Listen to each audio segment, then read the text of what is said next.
মহারাজ, আপনার কাছে একটা বিচার নিয়ে একজন প্রজা আছে। কি বিচার? কি চাও তুমি? মহারাজ, মোর একটা গরু আছিল, আপনার কিছু প্রহরী আইয়া আমার গরুটা তুললে লয়ে গেছে। হুজুর, মই গরিব মানুষ, মোর গরু ছাড়া আর কিছু নাই। আরে মহারাজের সামনে কান্দো না। আহারে, তোমার কষ্ট দেখে আমার বুকটা ফাইটে যাইতেছে। থাক থাক, এই ওরে এক জোড়া জুতা দে। জো হুকুম জাহাপানা। বুঝলাম না মহারাজ, জুতা দেবেন মানে? তোমার গরু দিয়া প্রহরীরা মহারাজের জন্য জুতা বানাইছে, ভালো চামড়া, 5 জোড়া জুতো হইছে। হেইয়া হইতে তোমারে এক জোড়া জুতা দিতে আসি। কিন্তু মহারাজ, মোর গরু। হারামজাদা, হনো নাই কি কইছি? তোর গরু দিয়া জুতা বানাইছে বেটা বলদ। কিন্তু মই গরিব মানুষ, জুতা দিয়া কি করমু?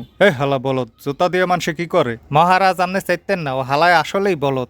এই বলদা হালা, রাজা বাদশাহ তোর গরুর চামড়ার জুতা পরবে, হেই খুশিতে তো তোর নাচাগানা করার কথা। হেয়া না করে তুই কান্দাকাটি করতে আসো। সুন্দর মতো জুতা লইয়া বিদায়, নাইলে ওই জুতা দিয়া তোরে পিডামু। যা যা, সময় নষ্ট করিস না। এই এরপর কেডা? হ্যারে ডাক। জি।